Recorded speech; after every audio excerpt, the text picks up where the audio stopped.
तुतारी समजून मतदारांनी पिपाणीचं बटन दाबलंय। पिपाणीला 1.5 लाख मतं गेल्याचा जयंत पाटील यांनी दावा केलेला आहे। तुतारीचा 32,771 मतांनी पराभव झाला आणि पिपाणीला 37,062 मतं पडली। बारामतीमध्ये बसपा उमेदवारापेक्षाही पिपाणी चिन्ह असलेल्या उमेदवाराला जास्त मतं पडली। शरद पवारांच्या राष्ट्रवादीच्या तुतारीसारखंच पिपाणी असं चिन्ह आहे। शरद पवारांच्या राष्ट्रवादीनं यावरती आक्षेप घेतलेला होता।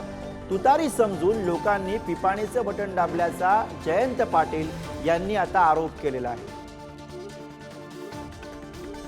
आम्ही महाराष्ट्रामध्ये ज्या ठिकाणी निवडणुका लढवल्या त्यात तुतारी वाजवणारा माणूस हे आमचं चिन्ह होतं, पण त्याच्याबरोबर एक पिपाणी पण होती।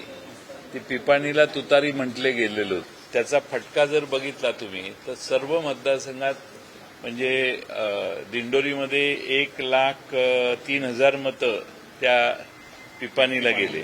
45,000 ॲव्हरेज मतं ही पिपाणीला गेली। आमच्या सातारची सीट 32,000 पडली, तर पिपाणी हे 37,000 मतदान आहे। बारामतीला बीडून एक माणूस येऊन उभा राहिला, शेख सोयल शहा, तर त्याला बहुजन समाज पार्टीच्या उमेदवारापेक्षा जास्त मत आहे। मतदार असे आहेत की ते म्हटले की अरे ती पिपाणी म्हणजे हीच तुतारी, तर तुतारी वाजवणारा माणूस हा जरा थोडासा संभ्रम लोकांच्यात निर्माण झाला। तर पिपाणी या चिन्हाला कुठल्या मतदारसंघामध्ये किती मतं मिळाली तेही बघूया। साताऱ्यामध्ये संजय गाडे यांना 37,062 मतं, ही मतं अर्थात निर्णायक ठरली। बारामतीमध्ये शेख सोहेल शहा यांना 14,917 मतं मिळाली। शिरूरमध्ये मनोहर वाडेकर यांना 28,324 मतं मिळाली।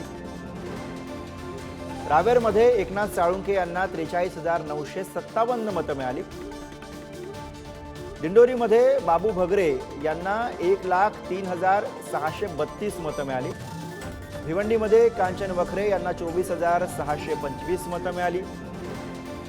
अहमदनगरमध्ये गोरख आळेकर यांना 44,597 मतं मिळाली।